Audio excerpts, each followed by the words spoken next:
Ok, muy bien. Entonces vamos a... No, que no es genuina, se acomodan donde mejor le convenga. Sí, hay veces que pasa eso y es como, o sea, no siempre, ya cuando hay gente que a veces, por ejemplo, que llega a la iglesia y les hablan de que no, en Dios todo está padre y así, y les empiezan a caer situaciones complicadas, es como de, no, y tengo que orar y tengo que ponerme ayuno para poder, pasar todo esto, ay, no, mejor no, y se van.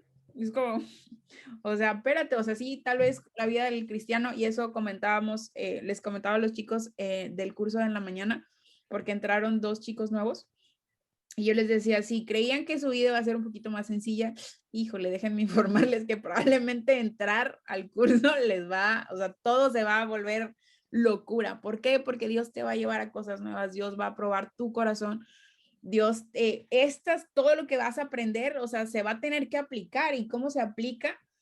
Pasando a veces por pruebas y por situaciones, y Dios ve tu corazón. Pero lo más hermoso de esto, que aunque estés en una situación difícil, Dios va a estar contigo. O sea, no te va a dejar pasar todo tú solo. O sea, y eso es lo padre y lo hermoso del Dios que tenemos, que Él no deja que luchemos nuestras batallas solos. Él está con nosotros y eso nos hace crecer, y después tú no sabes cómo lo que tú estás pasando puede ser de bendición para otra persona. Hay un verso que me gusta mucho en Juan, cuando Jesús está lavando los pies de sus discípulos y Pedro le dice que no, o sea, no, espérame, y Jesús le dice, lo que yo estoy haciendo tú no lo entiendes ahora, pero lo vas a entender después. Y ese fue un verso que ha marcado mi vida por mucho tiempo, porque digo, o sea, yo hay cosas que pasan y yo, o sea, Dios, neta, ¿por qué? Y tal vez la respuesta no la voy a tener ahorita, cuando llegue al cielo va a ser de, por eso. Yo, no, no sé, o hay cosas que sí he dicho, ok, Dios, por eso pasó esto.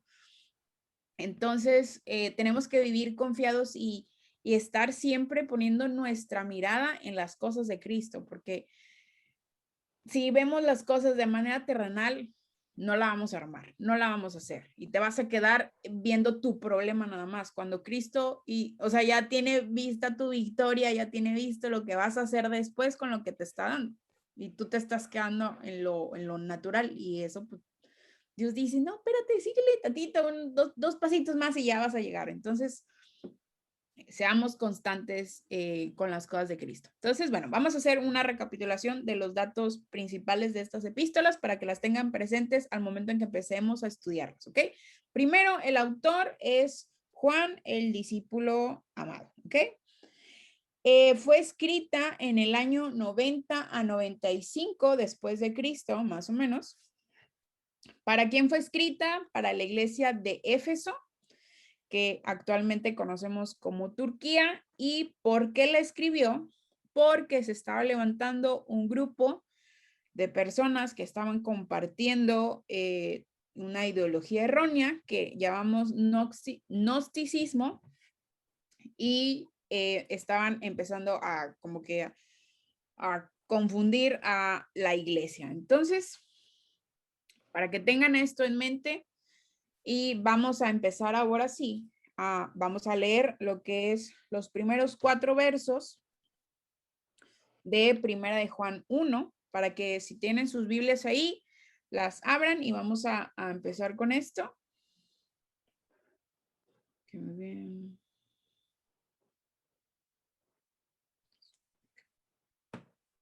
Muy bien. ¿Alguien que quiera leer, por favor?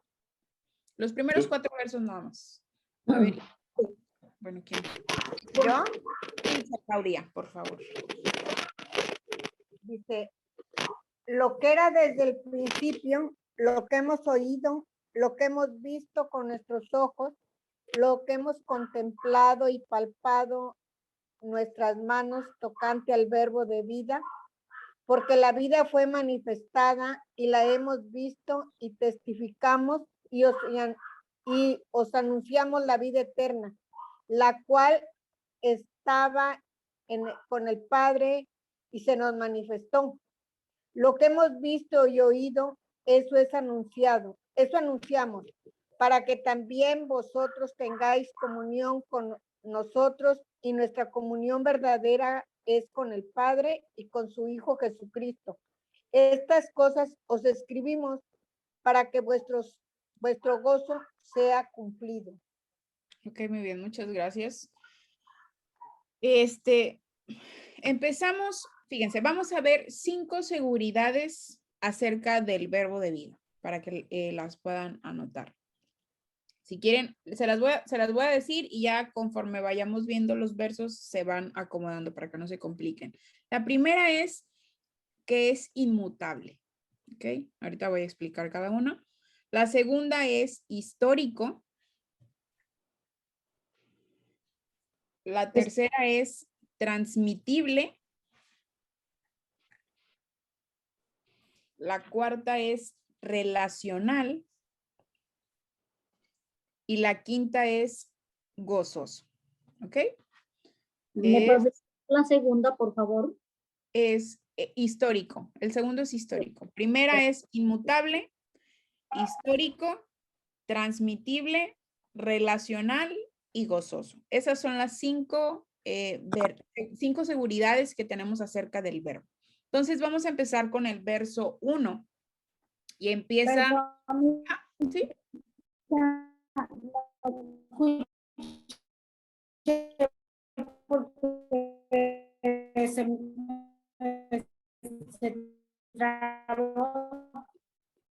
Se escucha un poquito como cortado. Escuché porque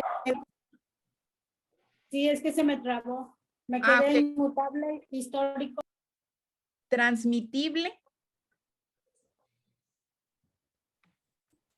relacional, transmitible, relacional y gozoso.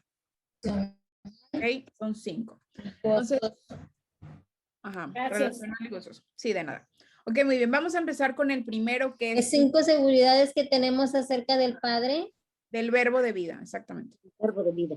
5 seguridades acerca del verbo de vida. Entonces vamos a ver en el verso 1, vamos a ver la primera que es inmutable. ¿Y qué es inmutable? Es cuando algo es seguro y es algo que no cambia. ¿Ok? Eso es inmutable. Entonces empieza en el verso 1 hablando, dice, lo que era desde el principio, lo que hemos oído, lo que hemos visto con nuestros ojos, lo que hemos contemplado y palparon nuestras manos tocante al verbo de vida. Y empieza, dice, desde el principio. Y hay 2 maneras de interpretarlo. La primera es, si tú vas a Génesis 1, ¿cómo empieza el primer verso? Desde el principio. ¿Alguien tiene Génesis 1:1? Lo que era desde el principio. Está bien. En el principio creó Dios los cielos y la tierra. En el principio. Ajá. En el principio creó Dios los cielos y la tierra. O sea, Dios es desde el principio y hace esta mención acerca, pues nosotros sabemos de la Trinidad, que eran Dios Padre, Dios Hijo y Dios Espíritu Santo. Y los 3 estaban desde el principio. Dice que si vamos a Juan, si leemos Juan 1:1, ¿qué dice también? En principio era el verbo. Les anunciamos al que existe desde el principio, a quien hemos visto y oído, lo vimos con nuestros propios ojos y lo tocamos con nuestras propias manos. Él es la palabra de vida. Ok, fíjense, vamos a tener cuidado porque cuando yo diga primera de Juan, son las epístolas de Juan. Y cuando solamente diga Juan, pues el Evangelio de Juan, porque son cosas diferentes para que no se confundan. Entonces, en primera de Juan, es lo que habíamos visto de las similitudes, que por eso creemos que Juan es el que escribe este libro, por la similitud en cómo empieza estos dos libros. En primera de Juan empieza lo que era desde el principio y en Juan 1:1 habla en el principio era el verbo y el verbo era con Dios y el verbo era Dios. Entonces nos está hablando de que Jesús estaba desde el principio, ¿sí? Y otra manera de interpretarlo es que ellos habían, o sea, Juan se estaba refiriendo a lo que ellos habían escuchado desde el principio, desde lo que se les compartió, que fue el evangelio, que es algo que no cambia, o sea, el evangelio es lo mismo, o sea, tú no puedes predicar el evangelio de manera diferente, la base es la misma, y son 4 puntos que vamos a ver, lo que es la prédica del evangelio. La primera se basa en lo que es la fe y el arrepentimiento. Es como que lo primordial. ¿Por qué? Porque tú cuando compartes el evangelio, Es una fe en Cristo, que tú y yo creemos que Jesús vino, pero necesitamos arrepentirnos de nuestros pecados para poder entrar y ser parte de esto, ¿sí? Entonces, si quieren anotar, anoten Hechos 2:38. Ok, déjenme buscar.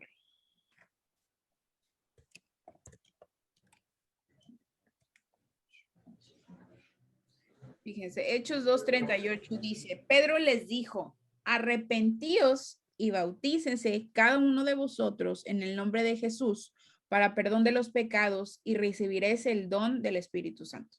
Entonces, ¿qué es la base? Arrepentidos y bautizar. O sea, cuando habla de bautizarse es pues creer, o sea, tú no te puedes bautizar si no crees, ¿sí? Porque esa es la base del bautismo también. Eso es otro tema, pero la base de esto, del evangelio, es la fe y el arrepentimiento, porque si no, no puedes seguir en el camino de Cristo, ¿sí? Entonces, eso es lo primero. Lo segundo es que el reino de Dios está a la mano. Dios no mandó a su hijo para que solamente algunos conocieran. Entonces, si tú me acompañas a Una buscar. pregunta, perdón, estos puntos que estás dando, el primero, fe y arrepentimiento, nos decías que era...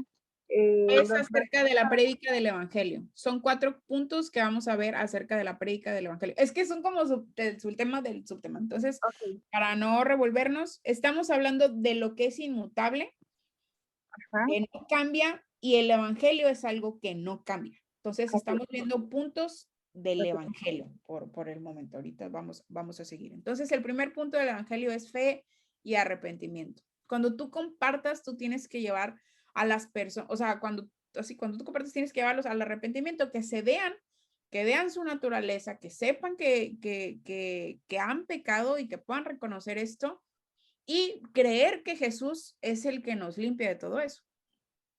¿Sí? Por eso dice en Hechos 3:28, arrepentidos y bautizarse en el nombre de Jesús. ¿Ok? El segundo punto, como les decía, es que el reino de Dios está a la mano. O sea, no tienes que hacer 3 piruetas y aventarte 2 mortales hacia atrás para que tú puedas tener la oportunidad de conocer de Cristo. Estuve un ratito el miércoles que tuvieron la clase con Alfonso y tiene mucho que ver con esto. Y escuché, más o menos creo que escuché que les preguntaron cómo habían ustedes conocido de Cristo y ninguna de las maneras que cada uno de ustedes conoció era igual. O sea, por ejemplo, en las mañanas los chicos compartían de que una vecina, que una misionera, ayer creo que comentaron que un viejito les compartió en el hospital, o sea, y veamos esto, que no hay como manera de, como Dios trabaja siempre diferente. O sea, yo conocí a Cristo porque mi mamá creo que le compartieron en el gimnasio donde iba cuando estaba chica, y después mi mamá le compartió a mis tíos y duró 8 años orando por mi papá. Después mi abuelita también, la señora Itza Claudia es mi abuelita, y entonces como que la familia fue creciendo y fueron conociendo. Pero mi abuelita también tiene el indicio de que mi abuelita era bautista, mamá. Entonces, o sea, la palabra estaba ahí, pero como que la familia se fue como que abriendo. Entonces, pero Dios nunca llega de la misma manera, pero es algo que es alcanzable para todos. O sea, no es algo como para unos cuantos. Entonces, el evangelio está a la mano para todos. Entonces, si pueden apuntar Mateo 3:2 y Romanos 1:16.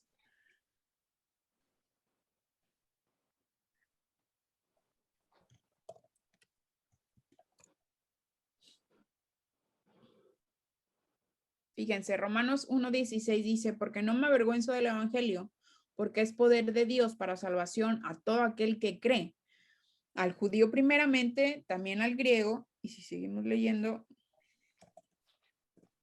va a abarcar más cosas. Dice, porque en el evangelio la justicia de Dios se revela por fe y para fe, como está escrito, mas el justo por la fe vivirá. Y cuando Jesús da la comisión dice ir hasta todo el mundo, o sea, hasta lo último de la tierra para que todos puedan conocer acerca de mí. Entonces, si no, Jesús hubiera dicho, híjole, nada más aquí en Asia, de aquí no salgan, solamente aquí pueden conocer de Cristo y ya, no le compartan a nadie más de mí. No, o sea, fue algo que se esparció por todos lados. ¿Por qué? Porque era el propósito. Entonces, el reino de Dios es para todos. Otro punto, el tercer punto de lo que es la prédica del evangelio es que se basa en lo que es la misericordia y perdón divino, ¿sí? Es lo hermoso de esto, que aunque sí, tú te arrepientes, pero lastimosamente la naturaleza del humano es seguir fallando. Y vamos a seguir pecando y así es. Y porque por la santidad es algo progresivo, o sea, es algo que vas construyendo, pero la verdad es que la Biblia dice que no hay justo ni siquiera uno. No hay nadie que pueda ser santo, porque es la naturaleza, pero Dios es tan maravilloso y tan bello que tiene esa misericordia y tenemos ese perdón divino de parte de Él, que aunque sí la vas a regar y sí vas a echarte tus cajeteadillas por ahí, pero Él tiene misericordia. Y hay un verso que me encanta que dice que sus misericordias son nuevas cada mañana, porque Dios sabe que la vamos a regar. ¿O alguien de ustedes no pecó hoy? Yo sí, yo me enojé en la mañana. Entonces es como de, Dios dice, uy, o sea, ¿cómo le hacemos? Las misericordias son nuevas todos los días porque no batallen, o sea, ya. Y es tratar y es como los alcohólicos anónimos, ¿no? Vivir un día a la vez. Si ya fallaste hoy, dices, te arrepientes, ¿sabes qué, Dios? Perdóname. Y mañana vuelves a echarle los kilos y tratar de hacerlo como en agradecimiento de esa misericordia. No es para que nos aprovechemos, sino es como para agradecer y decir, bueno, hoy me voy a esforzar por hacerlo mejor. Porque sí tenemos este perdón divino, este perdón de parte de Dios, pero no es para que abusemos de él. No es como, sí, al fin que Dios me perdona, pues me aviento otra falla por ahí. No es así. Entonces tenemos que ser bien responsables y bien sabios en la manera como nos comportamos y ser agradecidos por este perdón. Entonces, eso es otra. Si quieren anotar verso de lo que es misericordia y perdón divino, es Hechos 10:43 y también pueden encontrar en Efesios 1:7. Entonces, déjenme les leo una.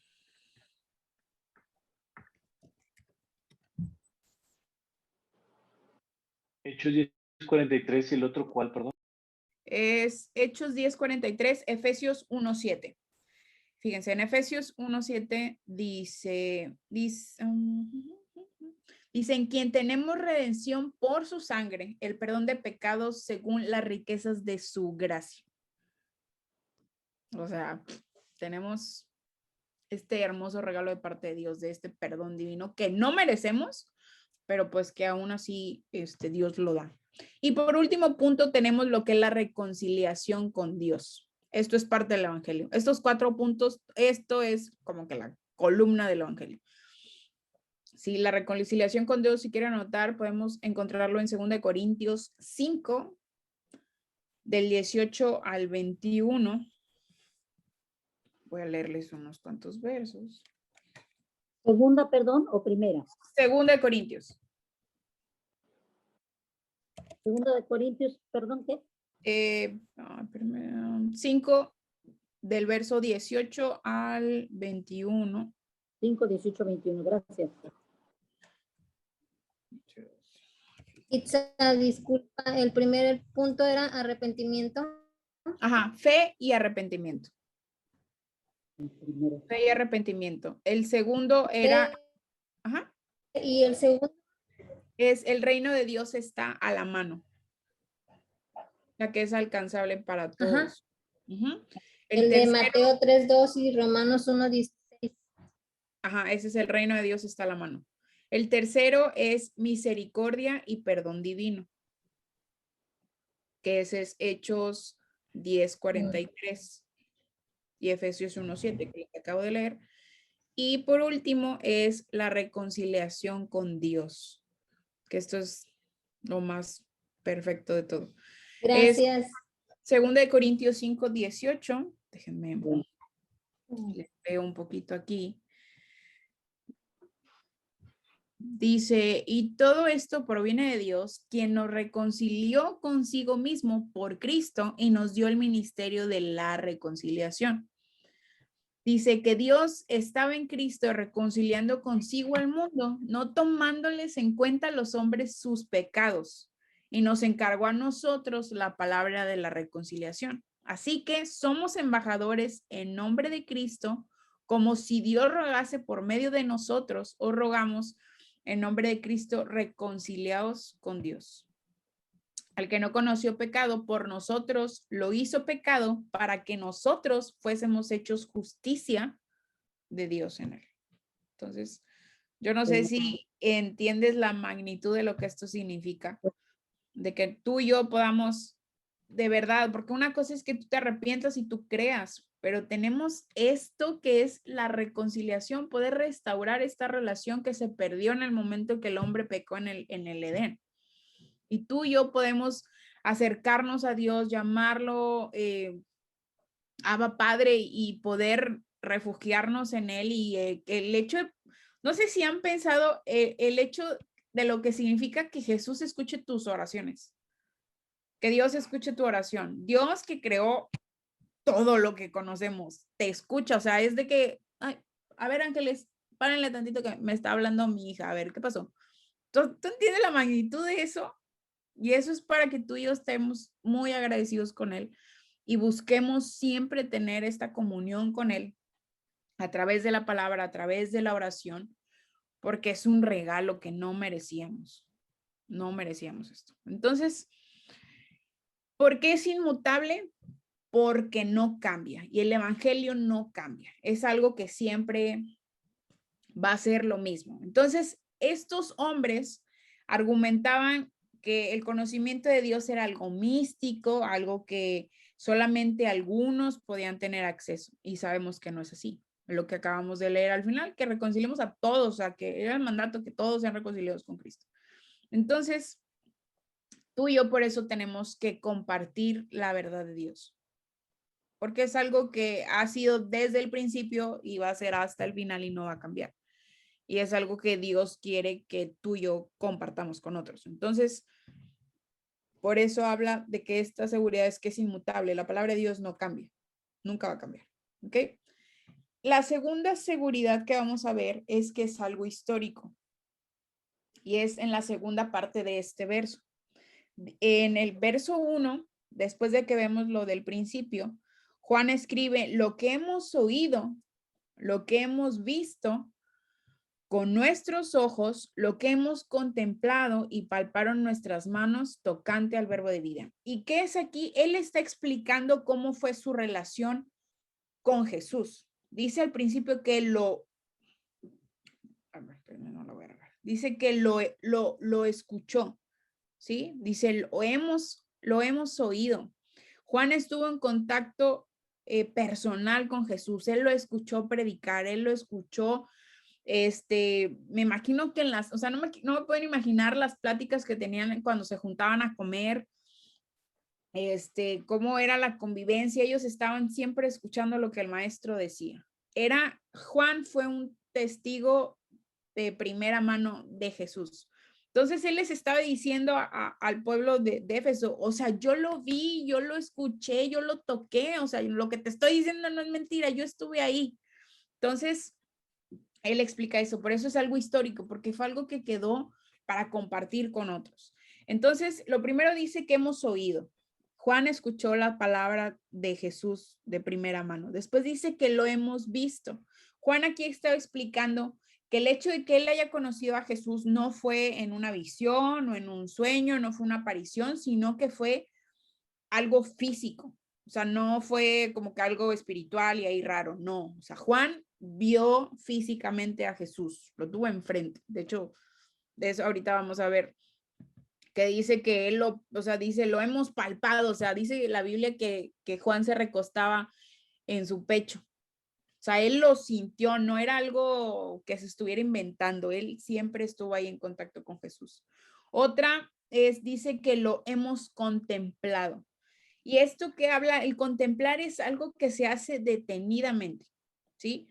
Entonces, Juan fue parte del grupo de personas que andaban con Jesús y él vio milagros, o sea, él vio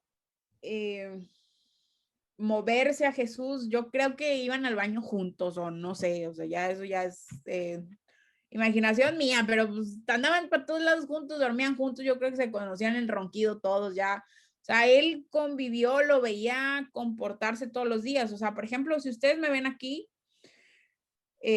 no sé, puedo, una primera impresión, no sé, casi siempre como que creen que soy un poco seria y así, pero, no sé, pero si le preguntan a mi abuelita, que como la percepción que ella tiene de mí puede ser muy diferente a la de ustedes, porque mi abuelita me conoce, me ha visto enojada, me ha visto hacer berrinches, me ha visto feliz, me ha visto en como en todas las gamas de que puede tener en la vida. ¿Por qué? Porque yo he estado en contacto cercano con ella. O sea, ella me ha contemplado y yo la he contemplado a ella. Entonces, eso era lo que tenía Juan. O sea, Juan no le iban a venir a contar quién era Jesús y cómo se comportaba. Él sabía porque él había estado ahí con él. Entonces, era algo que él quería compartirles y que era como una manera de demostrarles que lo que les estaba diciendo no era mentira, porque él había estado en contacto con Jesús. Y dice en el verso 2, dice, porque la vida fue manifestada, en el verso 2 de 1 Juan 1, dice, la vida fue manifestada y la hemos visto y testificamos y os anunciamos la vida eterna, la cual está en el Padre, la cual está con el Padre y se nos manifestó. Y Juan aquí estaba explicando esta manifestación. Cuando habla de la palabra manifestar, es hacer visible lo oculto. Entonces, ¿qué fue eso que se hizo visible? Fue Jesús, ¿sí? O sea, Dios se hizo hombre a través de Jesús. Y cuando se realiza esta encarnación es cuando tú y yo tenemos entrada a la vida eterna. Entonces, eso oculto se manifestó, se hizo carne y fue lo que ahora tú y yo tenemos esa esperanza de vida eterna en Jesús, porque Él murió y resucitó en la cruz. Sí, en Romanos 8 habla acerca de eso, que vamos a hacer, que Él es el primogénito de todos y que vamos a hacer uno con Él. Entonces, Juan quería expresar esto con la iglesia de Éfeso y que ellos entendieran que lo que Él está diciendo tenía bases para mostrar que era la verdad. No como esta gente que empezó a inventarse historias y a decir que Jesús no había sido encarnado, que había sido cualquier otra cosa menos eso. Entonces, Juan estaba debatiendo esto. Ok, vamos a pasar al verso 3 y es a la tercera verdad, digo, a la tercera seguridad, perdón, que es transmitible. ¿Y por qué es transmitible? Porque aquí vemos cómo Juan expresa que lo han visto y lo han escuchado y que tienen, para que ellos puedan tener la comunión con otros. Vamos a leer el verso 3. Dice, lo que hemos visto y oído, eso os anunciamos. ¿Sí? Él dice, lo que yo vi y lo que yo escuché es lo que yo te estoy compartiendo. Por eso es transmitible, porque es algo que tú puedes transmitir a otros. Es como redundancia, pero es eso, o sea, tú puedes transmitir la palabra de Dios a otros. Entonces Juan estaba explicando esto, ¿sí? O sea, solamente les estaba recordando cosas que ya sabían, que ya se les habían compartido antes, porque ellos conocían de Cristo, por eso estaban en la iglesia, pero se fueron perdiendo como que en el camino. Y él les explica, dice, por eso, eso os anunciamos. Y vamos a quedarnos ahí. Entonces, él estaba intentando explicarles lo que era el verbo de vida. El verbo de vida, ¿quién era? ¿Quién es? ¿O quién es? Jesús, ¿verdad? Jesús. Entonces, Jesús es la base. Jesucristo. Exactamente. Entonces, el verbo de vida es la base y era lo que necesitaban compartir con otros y era su responsabilidad para que otros no fueran engañados. Esto era como que el centro de todo lo que vamos a ver en las epístolas de Juan.